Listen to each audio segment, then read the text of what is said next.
Bugün İran tərəfindən Azərbaycan ərazisinə qarşı, Azərbaycan dövlətinə qarşı terror aktı törədilmişdir. Naxçıvan Muxtar Respublikasının ərazisini İran dövləti pilotsuz uçuş aparatları ilə ateş altına salmışdır.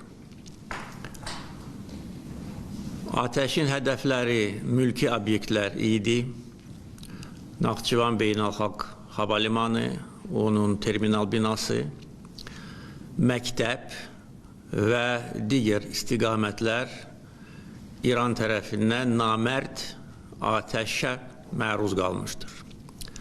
Azərbaycan dövləti bu çirkin terror aktını qətiyyətlə pisləyir. Bunu törədənlər dərhal məsuliyyətə cəlb edilməlidir. Azərbaycan tərəfinə İran rəsmiləri tərəfindən izahat verilməlidir. Üzr istənilməlidir və bu terror aktını törədənlər cinayət məsuliyyətinə cəlb edilməlidir. Birinci dəfə deyil ki, İran dövləti Azərbaycana və Azərbaycanlılara qarşı terror aktları keçirir. Hamımız yaxşı xatırlayırıq ki, bir müddət bundan əvvəl Tehrandakı Azərbaycan səfirliyi terror aktına məruz qalmışdır. Səfirliyə hücum çəkmiş İran xüsusi xidmət orqanları tərəfindən təlimatlandırılmış şəxs Azərbaycan vətəndaşlarına qarşı qanlı terror aktı törədib. Bunun nəticəsində bir vətəndaş həlak olub, bir vətəndaş isə ağır yaralanıb və onu da bildirməliyəm ki,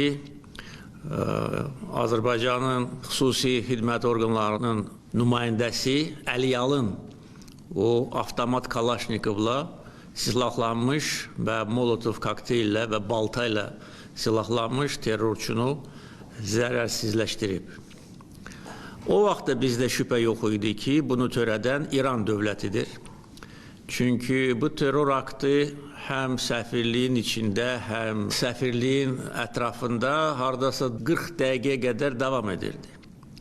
Və bu 40 dəqiqə ərzində bir dənə də olsun, nə təhlükəsizlik, nə polis nümayəndəsi səfirliyə yaxınlaşmıyor. Aydın məsələ idi ki, Azərbaycanı qorxutmaq, Azərbaycana qarşı öz çirkin əməllərini həyata keçirmək üçün bu terror aktı İranın dövlət qurumlarının ən rəhbər mərtəbələrindən sifariş edilmişdir. O vaxt bildiyiniz kimi Azərbaycan çox sərt reaksiya vermişdi bu hadisəyə. Azərbaycan səfirliyi İrandan təxliyə edilmişdir. Bütün diplomatik əlaqələr dayandırılmışdır və İran tərəfi məcbur olub bizdən üzr istəməyə, öz günahını etiraf etməyə və bizim təkidimizlə o terror aktını törədənə ən ağır cəzada verilmişdir.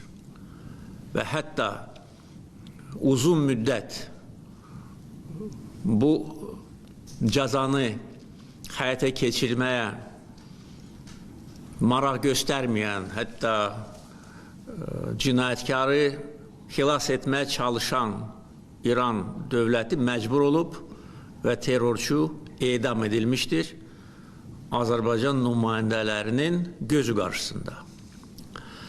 Bu dəfə də cavab eyni olacaq. Biz bu əsassız terror aktı ilə Azərbaycana qarşı törədilmiş təcavüzlə barışmayacağıq. Silahlı qüvvələrimizə təlimat verildi ki, cavab tədbirləri hazırlansın və həyata keçirilsin. Dəfələrlə İran tərəfinə xüsusilə keçən il baş vermiş toqquşmalardan sonra bildirilmişdir ki, Azərbaycan ərazisi heç bir qonşu dövlətə qarşı istifadə olunmayacaq. Biz buna imkan verməyəcəyik, necə ki, heç vaxt bugüne qədər imkan verməmişik. Düzdür, keçən ilin yay aylarında və ondan sonraki dövrdə İrandan bizə əsassız ithamlar irəli sürülürdü. İran dövlət qurumlarının nəzarətində olan media resursları Azərbaycana qarşı çirkin, şərböhtan kampaniyası aparırdı.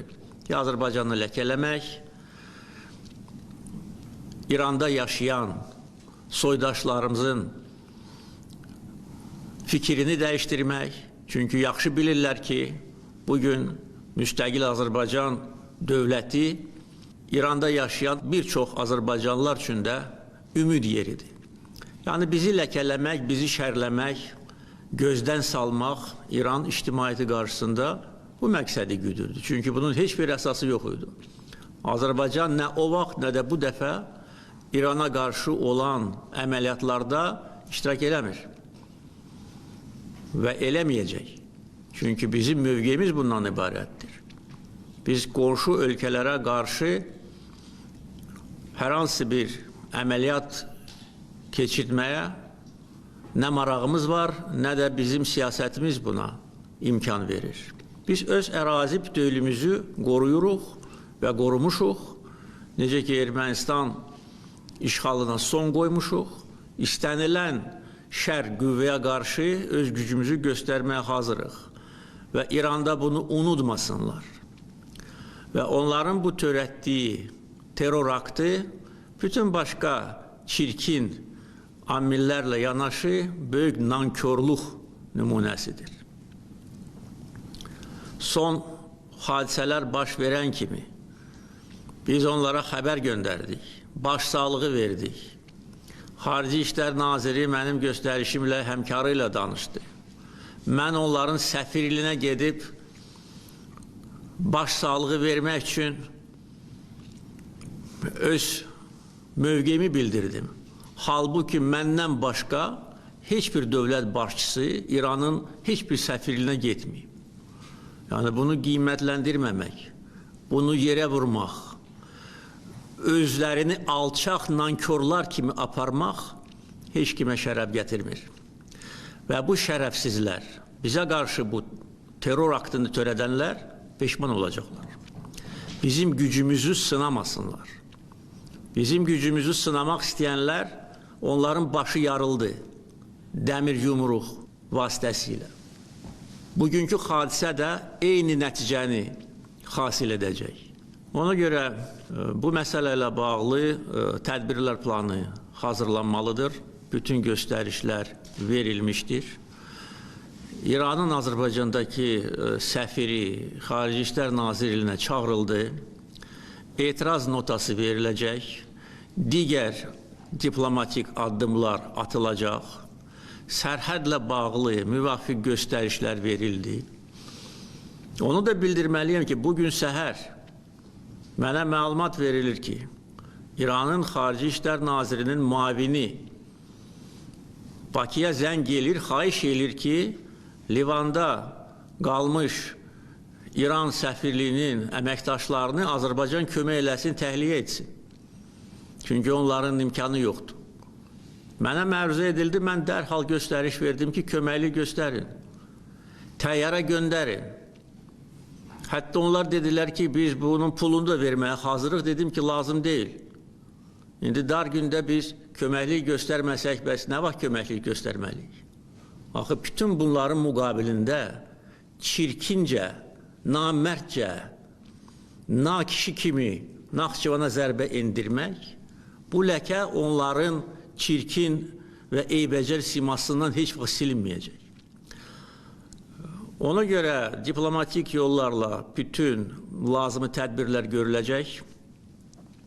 Bizim silahlı qüvvələrimiz, Müdafiə Nazirliyi, əyləşin, Dövlət Sərhəd Xidməti, əyləşin, digər bütün bizim xüsusi təyinatlı qüvvələr bir nömrəli səfərbərlik vəziyyətinə gətirilib və istənilən əməliyyatı keçirməyə hazır olmalıdırlar.